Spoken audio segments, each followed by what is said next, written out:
Оройн төргийн үзэгчтэй MS телевизийн ярилцах цаг эхэлж байна. Өнөөдрийн ярилцах цагийн зочноор Монпельмет группийн хэвлэл мэдээлэл олон нийтэд харилцах хэлтсийн менежер Мөнхбат ирээд байна. Өдрийн төргий танд. За өдрийн төргий.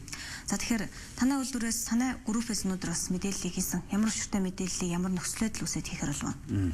За ер нь Монпельмет групп бол Монголын уул уурхайн салбарт одоо 20 гаруй жил 25 жил үйл ажиллагаа явуулж байгаа. Хариуцлагатай үйл ажиллагаа нөхөн сэргээлтийг хамтдан ингэж явуулсаар өнөөдөр хүрлээ. За энэ хугацаанд бол мэдээж уул уурхайг хэрхэн яаж хариуцлагатайгаар хийж болдог вэ? Мэргэжлийн уул уурхайг яаж хийж болдог вэ? Нөхөн сэргээлт ялангуяа техникийн болоод биологийн нөхөн сэргээлтийг яаж жишг хийж болдог вэ гэдгийг харуулж чадсан юм хамт олон л доо. Мэдээж 25 жилийн хугацаанд маш олон одоо бүтээн байгуулалтуудыг нөхөн сэргээлтийн ажлуудыг хийсэн. Монпельмет группийн Төв аймгийн Заамар, Булган аймгийн Бүрэг хангаа сумын төвд үйл ажиллагаа явуулж байгаа тосон үйлдвэр одоо хууль бус үйл ажиллагаа явуулж байгаа мэтэр хариуцлагагүй уул уурхай хийж байгаа мэтэр ийм одоо ташаа гүжирдлэг одоо гэмт хэрэг гэж хэлж болох юм да. Ийм зүйлийг бас одоо дараа интернет сошиал орчин одоо хүмүүс явуулж байна. За тэдний яриад байгаа шиг Монпельмет группийн тосон үйлдвэр уул уурхайг тэгтэл нь одоо муу хийдэг эсвэл нөхөн сэргээлт хийдэггүй. Зарим нэг сайт дээр хүртэл өнөөдрийн хүртэл Монпельмет группийн тосон үйлдвэр нэгч одоо метр квадрат талбайг нөхөн сэргээгүй гэх мэтэр элтэд одоо тэгэж гүжирдсэн гүтгсэн тийм мэдээлэлүүд явуулаад байна л. Тэгэхээр энэ бидний хийж бүтээсэн ажил үйлс бол мэдээж олон нийтэд нээлттэй.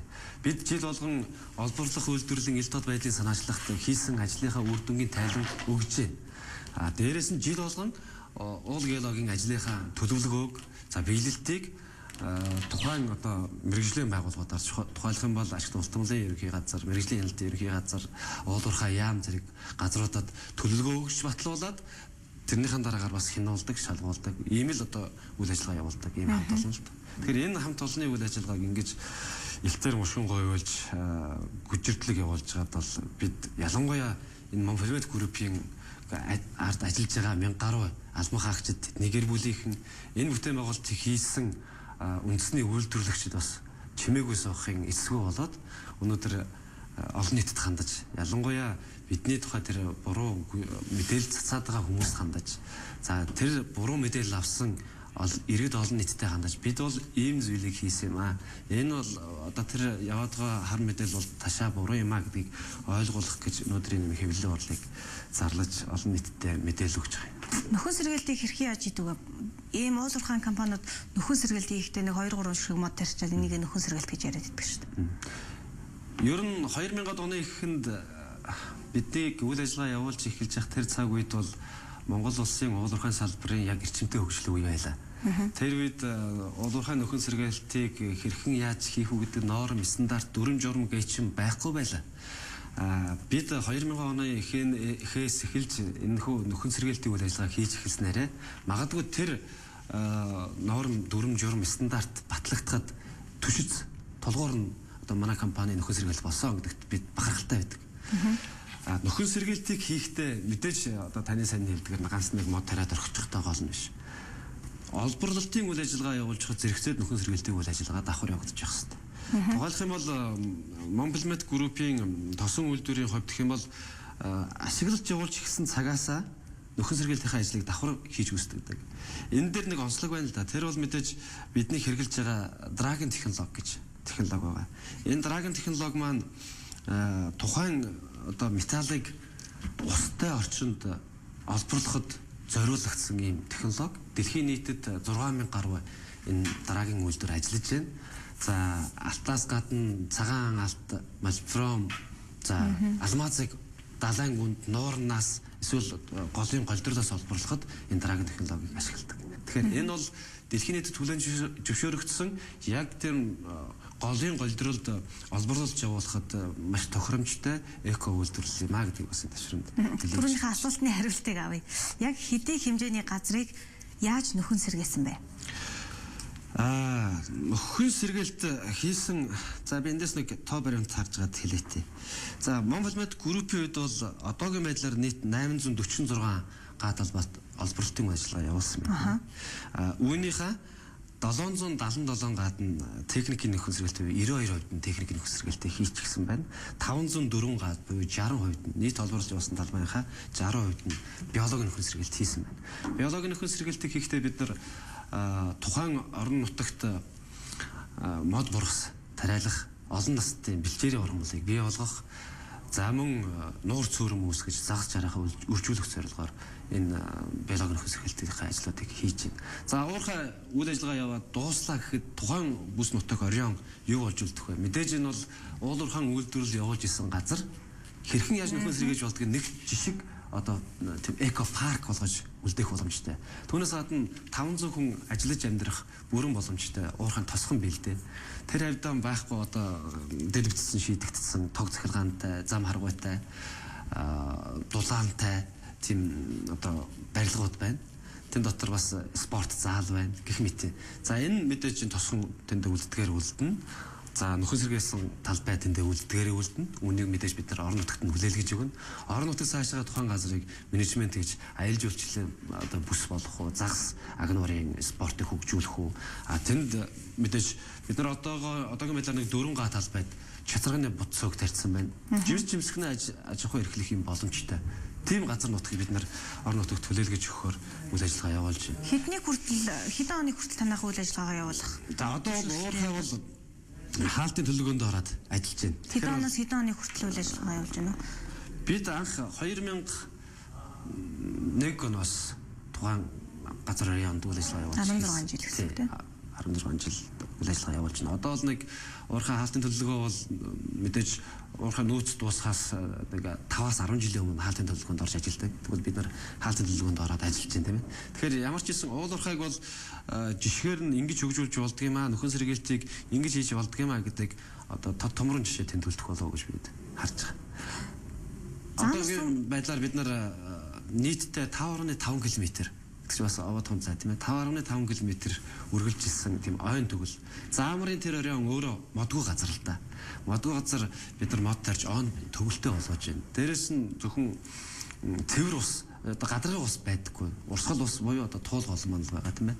Тэгвэл бид нар Булган аймгийн Бүрэг хангай сумын нутагт буюу туул голынхаа цаа талд нь 16 мянган метр квадрат буюу одоо багахан хорооллын хэмжээний зайтай хиймэл нуурыг анх удаага бий болгож тэнд загас жарахыг үржүүлж яг хүний гараар бүтсэн мөртлөө амьд нур тэнд нуурд байдаг биологийн ямар төрөл зүйл вэ бүгдээрээ байна.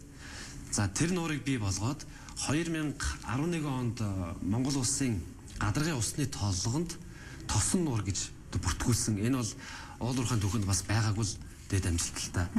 За таны ярианаас харахад уулуурхайн түүхэнд байгаагүй маш сайхан зүйлсийг хийж байгаа юм байна. Гэхдээ таны хэлж байгаагаар нөхөн сэргээлт хийсэн гэдгийг нутаг орны иргэд яг батлах уу? Зарим мэдээлэл зүтгүүд бол нутгийн иргэд бол арай өөр мэдээлэл цацаад шинжтэй байсан.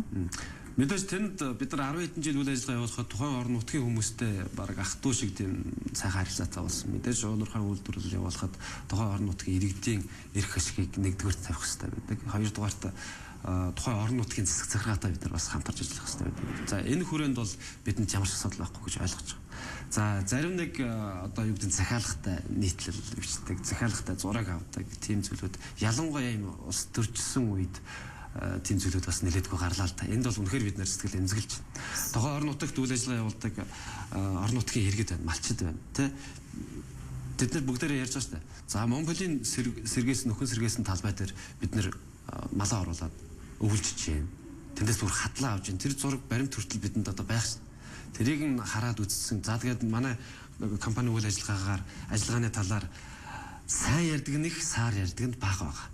Саар ярьдаг хүмүүс нь мэдээж ямар нэгэн өөр зорилготой тийм хүмүүс байгаа гэдэгт бид нар бол эргэлзэх байгаа. Тэгэхээр тэр хүмүүс одоо бид бол үндэсний бүтээн байгуулагч хамт бол Монгол компани, Монгол удирдлагатай Монгол ажилчидтай бид өөрсдийнхөө одоо Монгол орныхон газар нутагт хариуцлагатай олборлолт үйл ажиллагааг явуулаад хариуцлагатайгаар түүнийг нөхөн сэргээгээд хариуцлага гэдгийн цаанаас олон одоо зүйл байна л да. Мэдээж тайлан балансаа өгдөг, төлөвлөгөө нормаа батлуулдаг, тез үгээ батлуулдаг. Тэрнийхэн дагуу бүх зүйл бидний явуулж байгаа бүх үйл ажиллагаа хяналттай. За дээрэс нь энэ бол олон нийтэд үүрэг өгж өгсөн ийм үйл ажиллагаа гэдгийг бас хариуцлагатайгаар хэлмээр байна. Саяхан бас нэг заамар сумын иргэд, нутгийн иргэд малчид мэдээлэл хийсэн. Тэр дунд хэд хэдэн компаниг онцлсон байсныг нэг нь танай Монполмет групп байсан.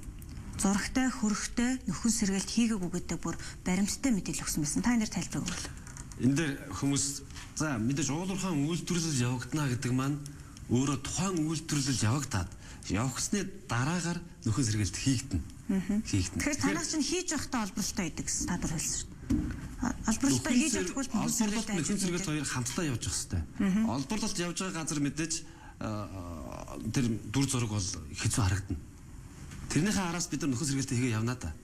Тийм үү. Тэгэхээр зургийг авсан. Магадгүй зарим хүмүүс зөвхөн уулуурхаан үйлдвэрлэл явна гэдгийг л ойлгох хэрэгтэй.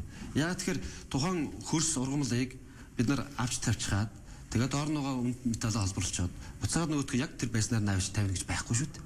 Байхгүй тийм үү. Тэгвэл бид нар эхлээд олборлолч явуулахдаа өнгө хөрсөө бид нар хуулж аваад овоолго хийчихнэ. Олборлолч явуулаад дууслаа. Тэгэхээр техникийн нөхөн сэргээлтийг хийчихнэ. Техникийн нөхөн сэргээлтийг нөгөө 70-80% дарааг маань өөрөө хийчихнэ. Тэр дараагийнхаа хийсэн нөхөн сэргээлтэн дээр ахаад бульдозероор төрүүлээд газрынх нь байсан урд байсан хэв шинжит нь ойртуулад одоо налуу өндөр босоо юу гэдэг тэрийг ингэж ойртуулад дээрэс нөгөө нэг урд нь авч шалгалсан шим төрс буюу яг хөрсөө дээр нь ахиж зулж дэвсээд тэн дээр олон наст бэлчээр оргомлоод тариалаад тэр маань 2-5 жилийн дотор одоо онгон байгальд төгөж очдог. Ийм л процесс. Тэгэхээр мэдээж олборлолч явуулж байгаа үед бол олборлолч явуулсан талбайг нь харчаад эдгээр нөхөн сэргээлт хийхгүй байна.